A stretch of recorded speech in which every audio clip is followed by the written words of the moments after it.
Thank you, Deanna. April is Autism Awareness Month, and this week the Centers for Disease Control and Prevention shared its findings from a study on autism in young children. And here to share what teachers and parents should know is longtime educator Judy Cohen. First, Judy, let's get to the numbers. Thanks for being here. That new CDC report estimates autism cases are increasing in the U.S. An estimated 1 in 31 8-year-olds diagnosed in 2022, and you compare that to the numbers from 2020, 1 in 36. So we see that number getting smaller, increasing. So for our viewers, just kind of educate us on what autism is. Okay, and you have to understand it's 1 in 45 adults get diagnosed as well.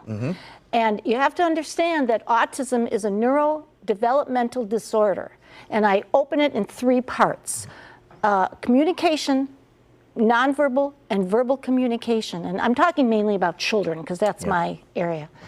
Children who have difficulty communicating with others, difficulty expressing their feelings, expressing their wants and needs, and more so, they do not pick up on social cues, that they're very literal. So communication is huge. Second piece is sensory processing, and most of us say, huh? Sensory processing is how you look at things, how you see, hear, taste, and touch. And these are heightened in a child diagnosed with autism.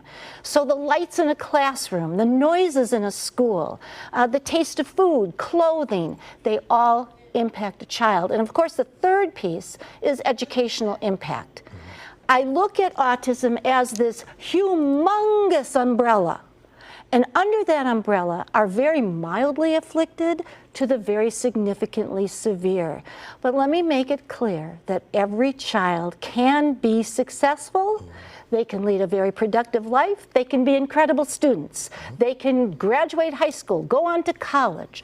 They can hold jobs. They can have families. They are productive, successful human beings. I'm glad you mentioned that they don't pick up on social cues. There's a program I'm watching on a different network. There's one person who's on that program, Living with Autism, and shares publicly how she doesn't pick up on social cues and how that could affect her in this program, but in life in general. But I'm glad you mentioned that. How does that relate to children, especially in the classroom? Every child wants to have friends, and you can have somebody who, well, I call them a bully, will come up to a child on the spectrum, and it's called ASD, Autism Spectrum Disorder. So when you hear that, that's autism.